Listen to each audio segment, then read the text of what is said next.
Good evening. Welcome back to So Into Bourbon. I'm Glenn. This is Charlie. And as promised, part 3 of our Peerless series.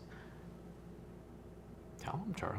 Single barrel rye, 8 years old, 110.2 proof. Buckle up. Scared of that.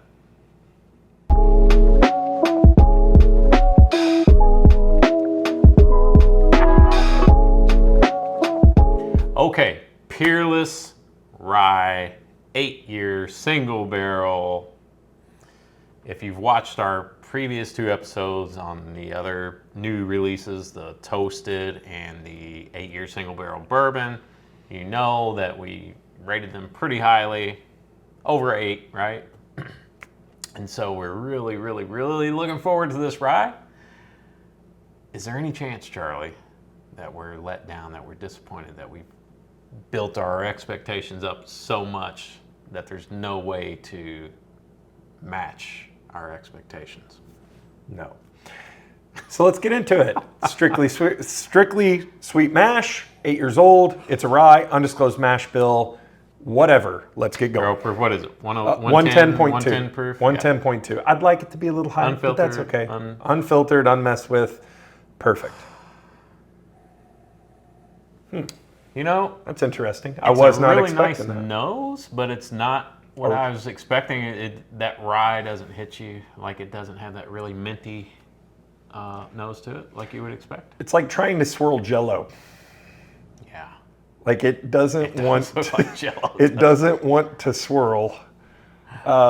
It puts a nice ring around the glass. It has a beautiful brown with a reddish hue color, and not quite as dark as I would expect for an 8-year. It looks very dark in the bottle because it's that beautiful round bottle. But for an 8-year barrel proof, not quite as dark as I would expect. Like a reddish brown, but it's viscous. And nose-wise, nose is interesting. Yeah.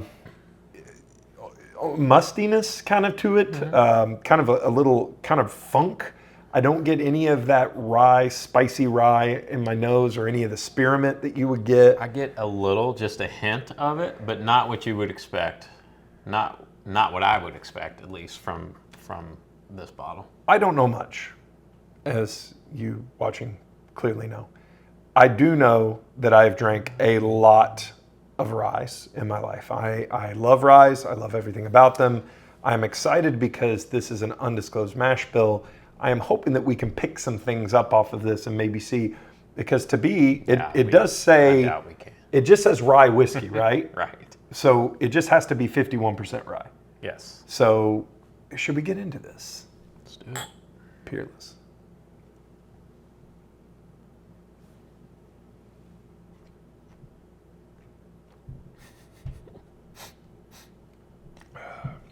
There's the spice.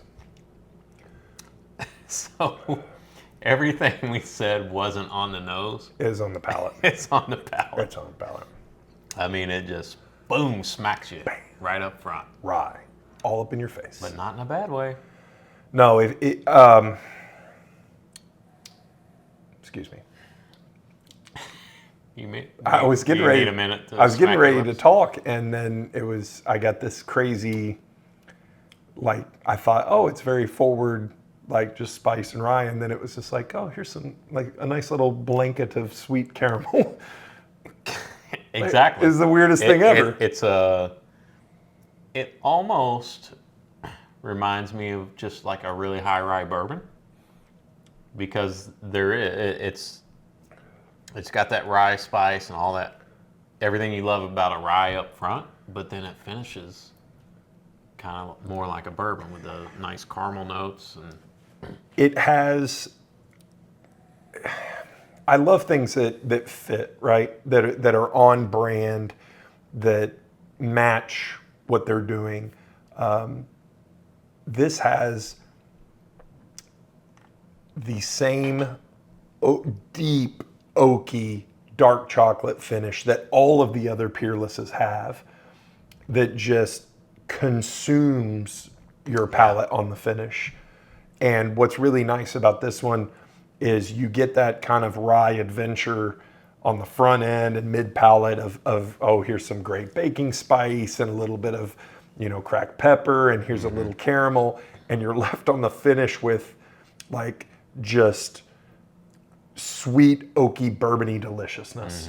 And like it has such a weight to it, like almost it's got a smokiness to it. I feel like I could go like that, and you could almost blow Really? smoke.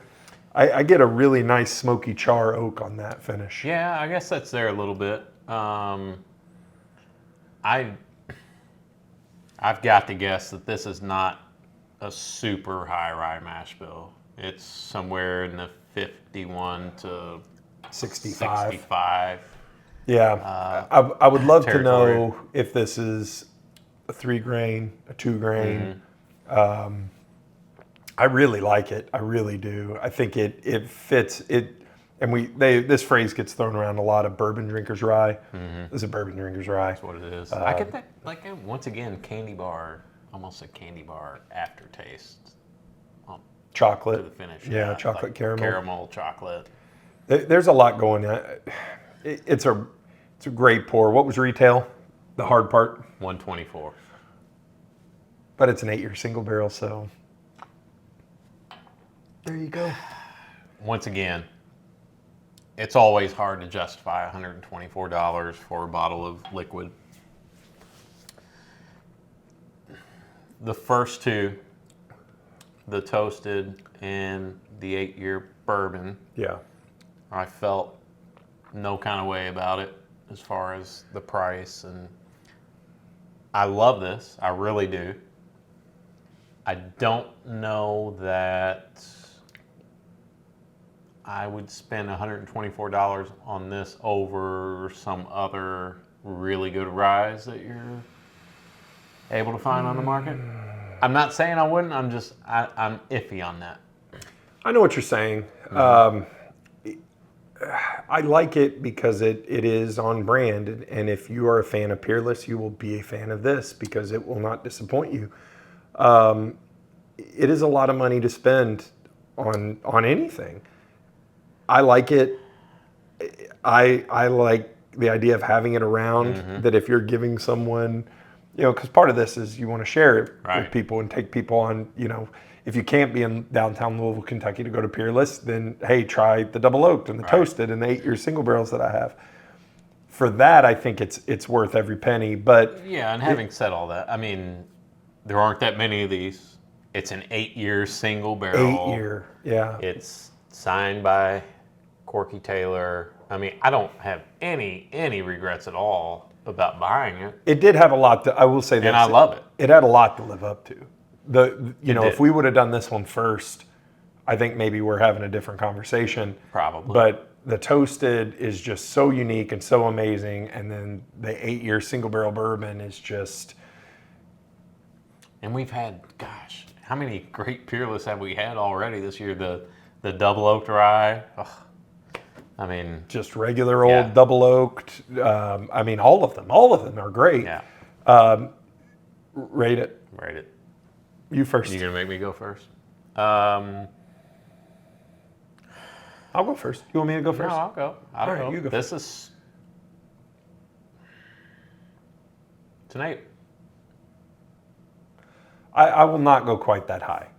I was thinking 7.25, 7.375, somewhere in there. I think it is very good. It is a very great, another great offering from Peerless, but I think putting it up in the same range where those other two will be doing those two a disservice. Because I do think it is not the flavor, the impactful experience that those others had. So I agree with you. That's what I'll I can't argue with that. I'm not going to change my score because I've already given it. And he's already edited it. But I will agree with you. I'm going to stick to my 8 because I still think, just regardless of the category, whether it's a rye, a bourbon, or whatever, it's a really good bottle of bourbon. It is. It absolutely is. Yeah. Of whiskey. So yep. that's why I'm absolutely. going to stick to an 8. Yeah. Which is funny because we hadn't rated anything an 8 in a long time. And then I feel like all of a sudden there's a lot of 8s. What I take away from this bottle is if you haven't explored Peerless Distillery, their offerings or the physical location, you need to, because for all the shortcomings in bourbon now, the scarcity of bottles that people want, the inflated high prices, the inability to find stuff, et cetera, et cetera, et cetera.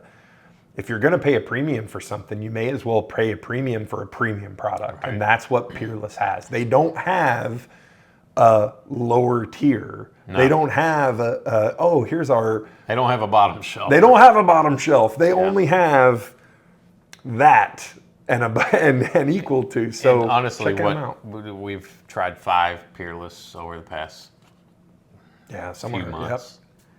Yep. If this is the bottom, if this is number 5 out of 5, come on, man. Yeah, they have my heart. That's what I'll say. I'm a big fan. I think everything they've done that we have tasted is amazing. And it goes to show you what a small craft distillery can do when they have a singular vision and are unapologetic and just say, this is what we're going to do. This is the bottle we're going to put it in. This is how much it's going to cost. If you like it, great. If you don't like it, kick rocks.